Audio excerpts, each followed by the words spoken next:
My desires are always, always, absolutely always based in fear. You want something to not be something else. I want to be rich, not to disappoint my parents. I want to succeed, not to go for a failure and be ashamed of failing. I want to be in a relationship because I don't want to be alone, and so on and so forth. The motivation of those desires is always fear based. Heart desires, it's curiosity.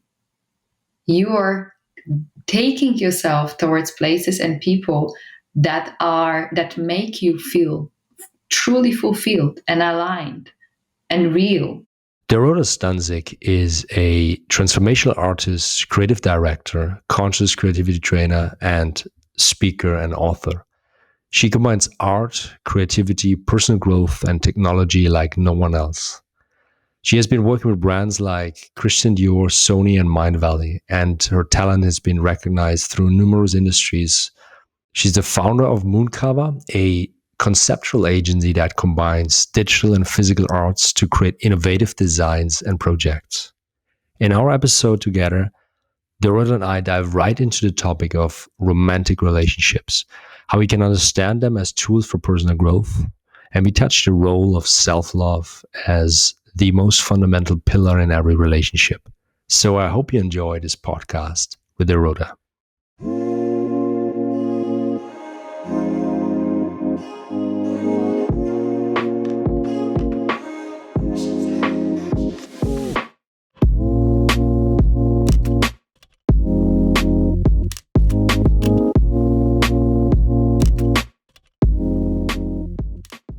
It does make a difference. Yeah, it does make a difference because we want these expectations to feel safe, right? To feel framed, to have this sort of commitment because we feel like without this commitment, we can't unleash our feeling, we can't unleash our love. And it's a quite, it's actually very interesting topic where commitment starts, and who do you commit to the person? Do you commit to love itself? Do you commit to the divine union? And those are very different, energetically, very different approaches that result in very different things, right? Because if you commit to love, you commit to loving someone. So experience your own love through the person, regardless of what they do and how they behave. You practice your love in absence of someone, you practice your love in rejection, you practice your love in betrayal. How strong and how expanded is my capacity to love someone through everything. Let's just recap. You said there's commitment to divine union, the commitment to the other, or to the love and the commitment to the person.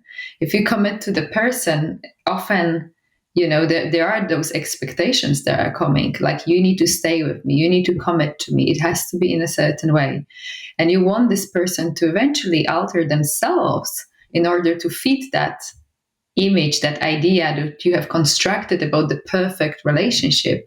But I think the biggest misconception about relationships, good relationships, is that so many people put this intention of secret union, divine union. It's like, this is what I want to experience in this life. But what does it mean? It means exactly. That's what would have been my next question. How would you define it? Like, exactly. I think for a lot of people, they hear divine union, but then, what is this? Like, right, correct. And so we feel like, oh my God, this perfect relationship is going to come, and suddenly all my problems will dissolve, and I will be forever happy with one person. Nah. Divine union means to connect through someone to the divine part of you, which means your ego must go away.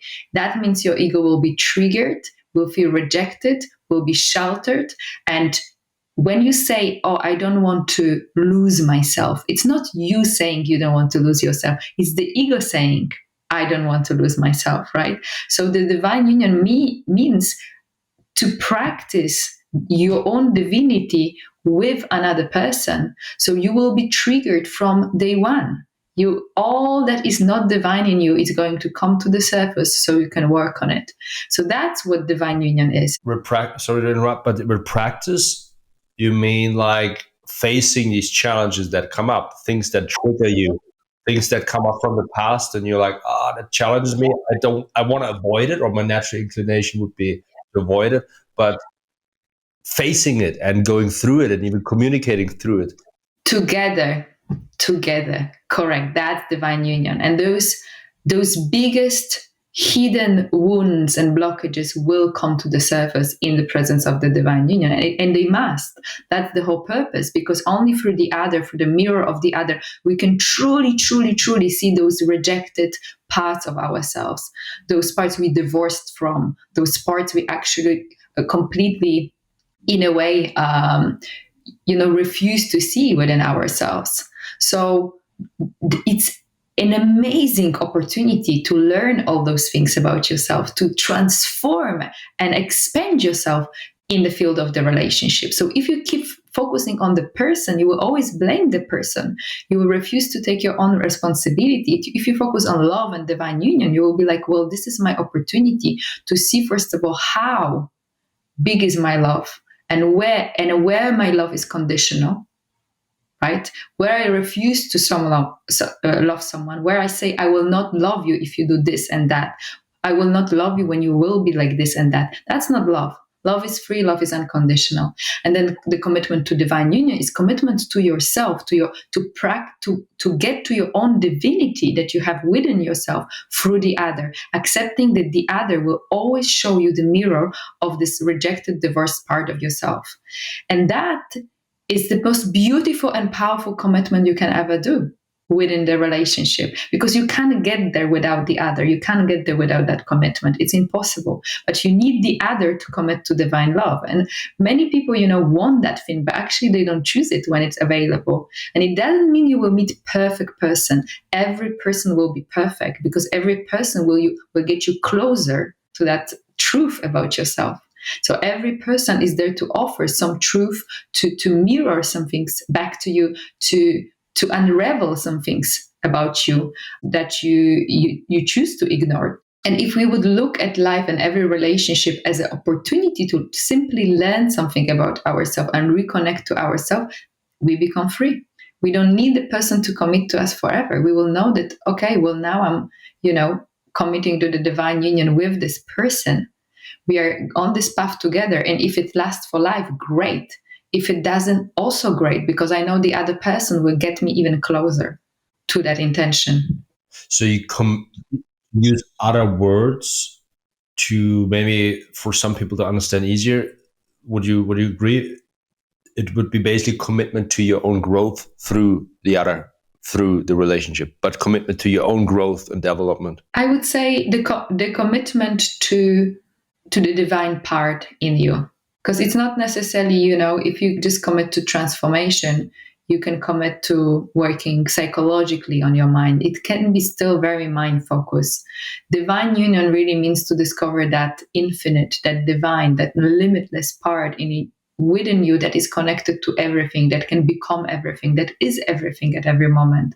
That oneness where jealousy, comparison, not enoughness doesn't simply exist. And that is the most beautiful gift you can ever give to yourself, because the bliss that comes from discovering that part within you is the bliss that you have never experienced. But it will mean to destroy your ego slowly and painfully, but you will go through the process of destroying your ego, your fears, your blockages, your limitations, and most importantly, all the illusions you have constructed around love, relationship, and yourself. I mean, it's a journey. Definitely, it's tough at times, and it takes practice. I mean, for me, it took a lot of trial and error, I'd say, and I still haven't figured it out. I'm still on this. I think it's a journey, as you said. It's never stops. It's never stopping journey.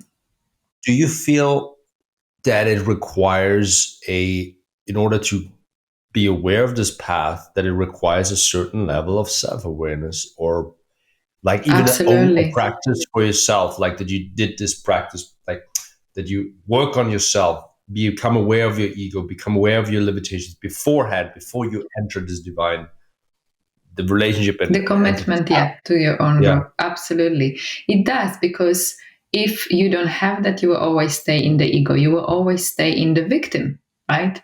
And what is victim? It's thinking that you are at some point in time that you are not powerful. And that's the biggest lie you can ever give to yourself. We are constantly creating our reality through focusing on what we want or through focusing what we don't want. In both cases, we materialize and attract ourselves and manifest things that we want or don't want. But that's power. So when you create reality that you don't want because you've been operating through your fears and focusing on what you don't want, and suddenly it materializes itself, we often fall into that victim state, that victim mentality. Oh my God, this happened to me again. You have created that for yourself. Take ownership and realize that you have been powerful to the point you were able to create that kind of reality for yourself. So take that ownership and realize that in the context of a relationship, anything that happens externally is just a reflection of what's going on inside of you, right? If someone rejects you, if someone betrays you, that means you've been holding within yourself a vibration. I'm not lovable. I'm betrayable. I'm not respectable. Where that comes from? Certainly not here and now. It was created somewhere at some point in time, possibly in your childhood, where you chose to believe those things about you. And so if you hold that vibration, people will only treat you accordingly to that, to give you the truth about yourself. Now, you can blame someone for disrespecting you, but where that vibration is in you that you think you are not to be respected, and most importantly, where do you not respect yourself? Right? It's a direct mirror. Where are you betraying yourself? So if we would have that capacity, that awareness to look at the other as really a direct mirror of where we are at and what is present within our field, what this person is responding to in my field to behave in this way, now that's power. Because now you can watch yourself and you can change those aspects of yourself to the ones you actually want to have to attract anything you want to attract. Yeah. You mentioned the mirror concept. Correct. Can you elaborate more on that? I think that's very important for people to understand. Yeah, and it's not a woo-woo concept, most importantly. It's a concept that has been first actually really explored by Carl Gustav Jung in the 60s. The mirror concept, it's really a projection concept from psychology. So our psychic has three most beloved techniques to hide the repressed parts of ourselves. It's through rationalization, through masks, and through projection, right? And so projection is the part where mirror works actually comes in.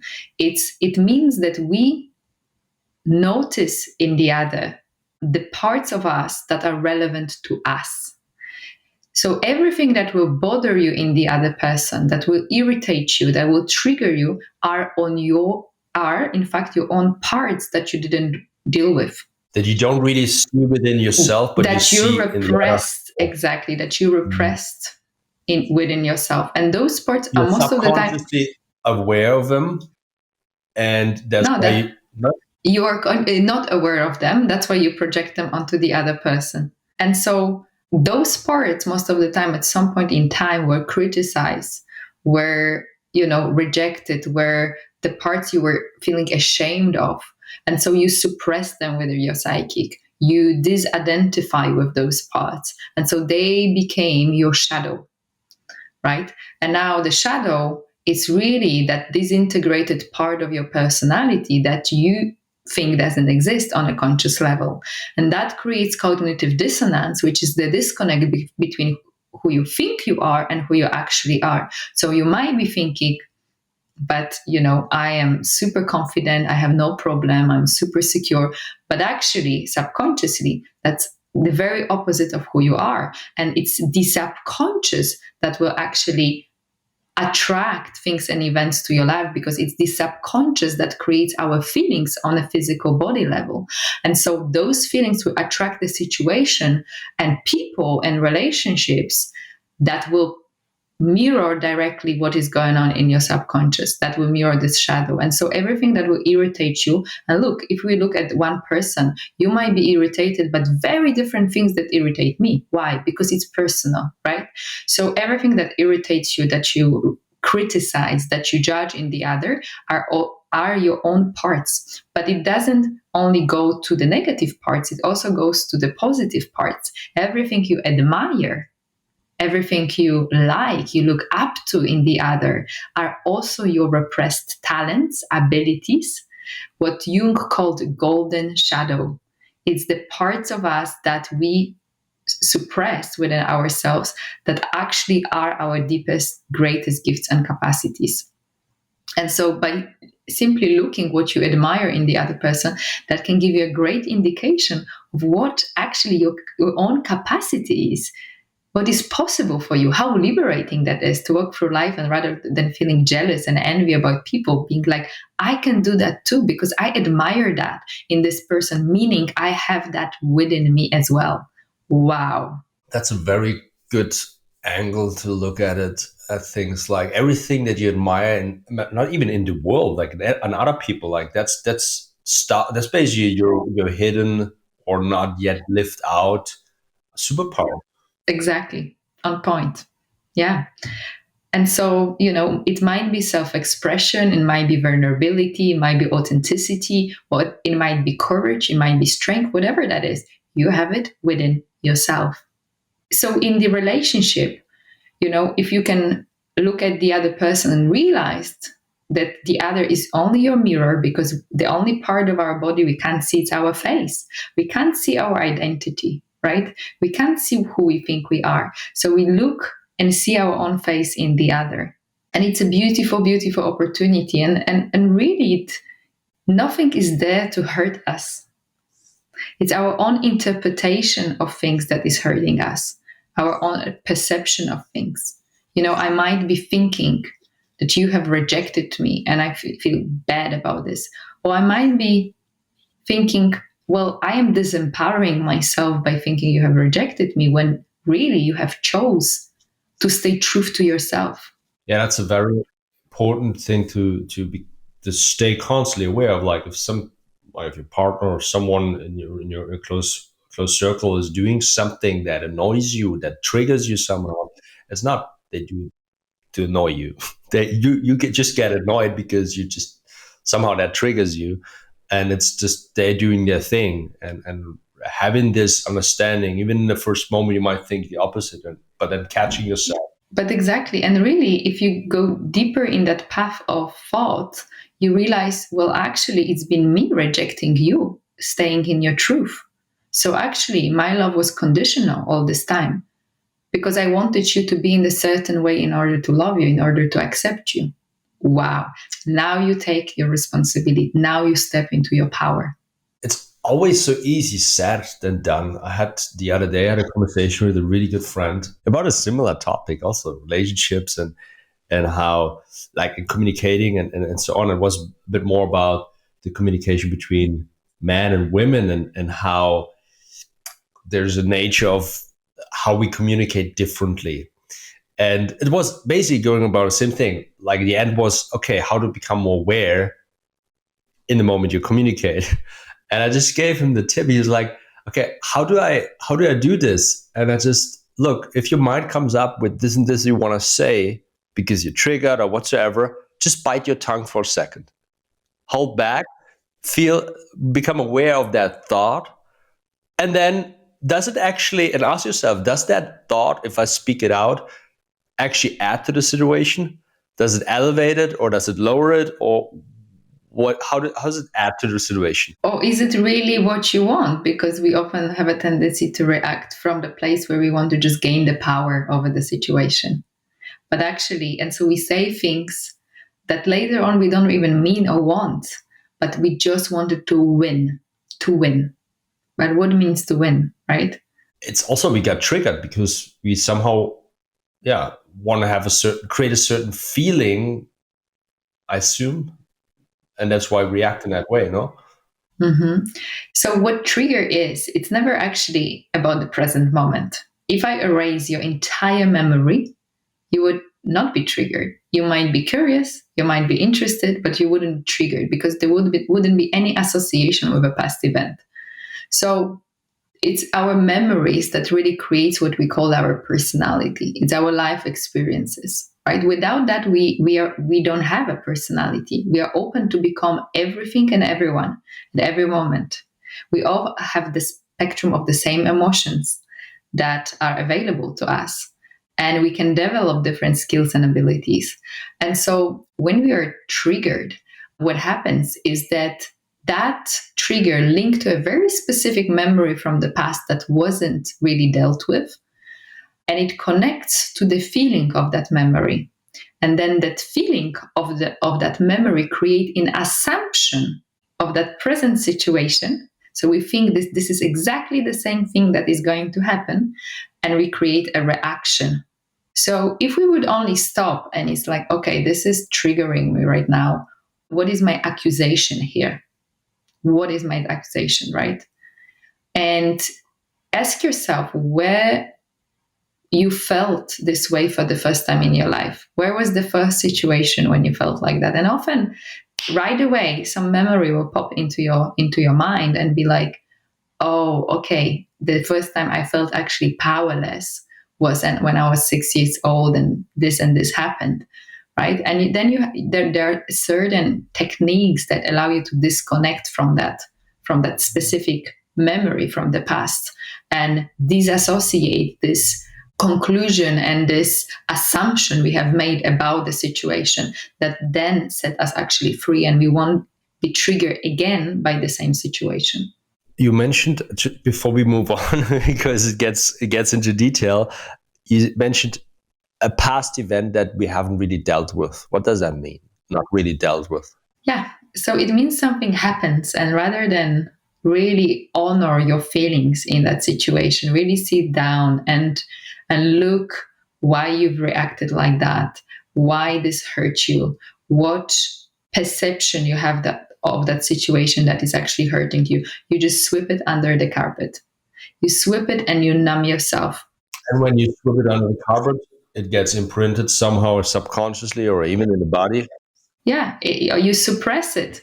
Exactly. Because now, rather than expressing whatever is there to be expressed, you completely numb yourself, sweep it under the carpet, turn the page and move on.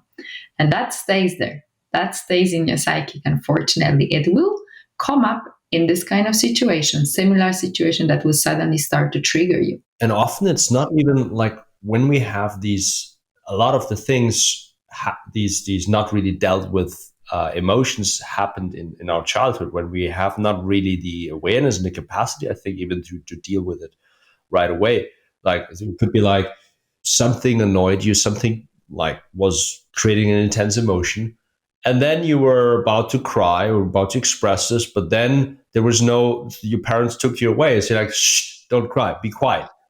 And then you did something else, and that's how you suppressed it. That's how it usually happens, though. Exactly. And we learn so much in our childhood, so much conditioning and so much measurement system that we then apply through our life about how we measure our own worth. It all comes from the childhood because of the unfortunately really wrong model of parenting, of education, of society, and all combined creates this concept that some things make us worthy and other not, and we have to be in a certain way and we have to behave in a certain way, and we learn all of those rules without ever questioning them after. They become automatic, and without questioning them, we get stuck. And we really can't recreate ourselves. We can't create our own reality. And that is sad. And the truth is, as long as you put yourself on any scale, you lose, because there will always be someone who will be more of something, and the scale doesn't exist. We don't come from this life with a scale. Oh, this child is more worthy than this child, this child will have, I will love this child more than this one. It doesn't exist. We create that scale to control people, to control each other, because we are afraid of our own true power that is hidden within. And so, once you say to a child, oh, okay, you are great if you will do this and do that, the child learns that in order to be loved, it has to do many things, not be. Being suddenly doesn't become enough. The child has to do. So then you become this workaholic person who is constantly jumping from project to project, trying to prove their own worthiness, and we all have some sort of measurement system, either of how much money you own, how much things you've collected, how many relationships do you have, how attractive you are, how many people love you, how many books you read, how smart you are, how sexy you are. Like, the list is endless. So ask yourself, what is your own measurement system, and how can I remove it? How can I completely remove that system? Can you really remove every measurement system, and is that actually desired? You can. In my humble opinion, it's freedom. It's absolute freedom, because my love doesn't become conditional. My love to myself doesn't become conditional in any way, shape, or form. I can just be, and that's enough. That's enough. Why it shouldn't be enough?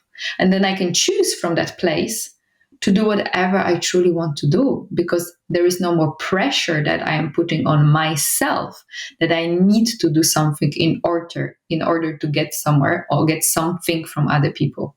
So I can really, for the first time, be guided by my heart's desires towards things, situation, and relationships that are actually aligned with me, with my true, core desires. And that's exactly the point, because I went through this thought experiment, I think at the beginning of my personal development journey as well. And I was like, hey, I don't want to free myself of all these things, because they got me so far as I got. And I was in this trap, you're like, okay, I actually like these things because they push me. And I think what you just said is really crucial, because we are then, like, especially when we come from this personal development mentality, oh, I need this to improve, I need to make more money, I need to do more this, I need to do this. It's like the self-punishment type of thing a little bit. And it inhibits actually us from being truly fulfilled and happy and follow our curiosity. Mm-hmm. Because it's a constant chase. It's a constant chase that never ends, first of all. And then these are, most of the time, your mind desires, not your heart desires, your mind desires. And what mind desires are always, absolutely always based in fear. You want something to not be something else. I want to be rich, not to disappoint my parents. I want to succeed, not to go for a failure and be ashamed of failing. I want to be in a relationship because I don't want to be alone, and so on and so forth. The motivation of those desires is always fear-based. Heart desires, it's curiosity. You are taking yourself towards places and people that make you feel truly fulfilled and aligned and real. And so these are, very different quality desires, and very different. You suddenly don't focus on the outcome, you really focus on the journey. And the fulfillment that can come out of that is incomparable. There is no chase anymore. You enjoy every day. You wake up and you check within yourself, like, okay, what do I want to do? And the power that comes with that, your inner power, is enormous, because there is no more vibration of fear, of expectation, of condition. And suddenly you have all these people coming to you and they're like, what is it that you do? Because I want to feel the same. That relates to actually what I wanted to bring the conversation a little bit is happiness. I think that's like free. This is true happiness, in my opinion. When you achieve this level of freedom and you just act out of your own curiosity, and this is fulfillment in a way. This is fulfillment, not even happiness, because happiness is another chase about only positive feelings. How would you define happiness? I wouldn't define happiness. Happiness is a fake concept. It doesn't exist. What is happiness? It's an illusion that we have created for ourselves of this heavenly, positive sort of state that lasts forever. Doesn't exist. It's not life. Our natural state is a neutral state. It's a state of peace, absolute inner peace. And whenever something shows up in that state, joy, bliss, it's enormous. But there will be moments when the sadness will also show up. The difference is, though, that when sadness is present, but your default mode is neutrality and peace, when sadness comes up, somehow the sadness also becomes pleasurable. Because you don't fight your own sadness. You don't resist your own sadness. You let it be, you feel it, and it's gone. And all these feelings just become waves that come through you and are welcomed and invited. That is freedom. So I don't chase happiness anymore. I chase alignment with my heart and with myself. I chase neutrality. I chase peace. And I am welcoming all of the emotions because I know that I can't experience joy and bliss without allowing myself to experience sadness. It's impossible. And so my spectrum, my range of how much I'm willing to open my heart for the good emotion will be proportional to how much I'm willing to open my heart to negative emotions at the same time. That aligns with a very powerful mantra, which is maximizing your experiences. And that's what you do if you do that, because you maximize the range of experience. You don't suppress anything, neither good, neither bad. And you experience everything, and you literally just can be content. You become alive. You become alive. That's life. Allowing yourself to feel it out, to go for it out, to experience it all. Oh my God.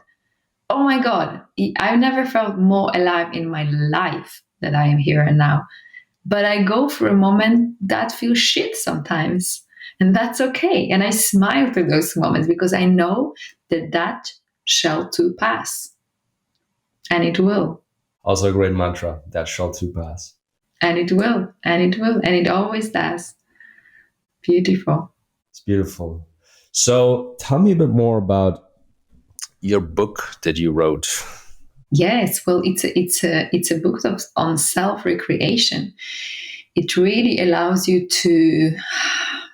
It takes you through the journey. First of all, it takes you through the journey that I describe with my own experiences, and it's probably the biggest act of vulnerability I've ever done in my life, because literally you can read my soul through that book. But it gives you really very specific exercises and techniques to help to shift those automatic thinkings, to dissolve some inner conflicts, to get and understand what is blocking you within your subconscious. And the book is just filled with exercises and bits of wisdom that I found out for myself through my path and last really 35 years of exploring myself. And my really goal with this book was to help people and to get there quicker to where I managed to get with, through a lot of struggles that, if someone can avoid and if I can provide a shortcut for people to get to more fulfillment in their life, then that would mean a world to me. So it's a very interesting book, and it has been a beautiful project. And interestingly, I was writing this book for 10 years. And I never really planned to publish this book. I just planned to give it as a PDF on my website for people to download for free. I was already doing public speaking, so I would just say to people at conferences, here you have the tool to work with.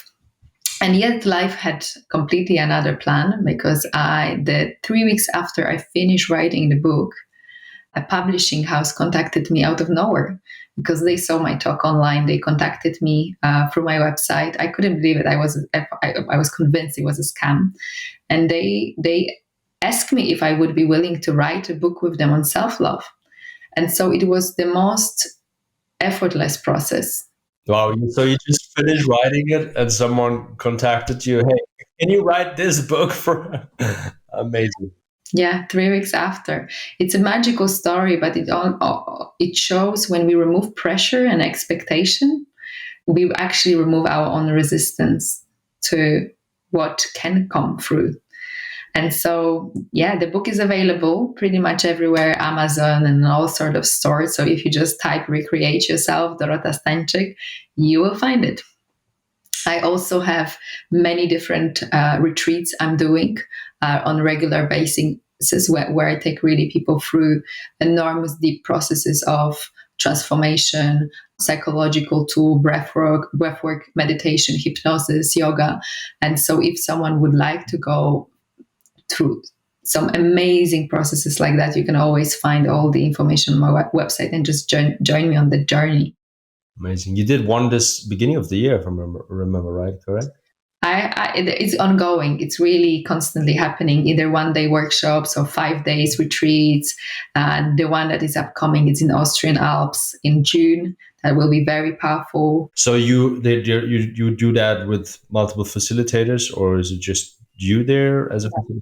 No, I am the main facilitator, and I always have guest facilitators. Beautiful. Nice. Wow. Thank you, Dorota. Thank you. I really enjoyed it.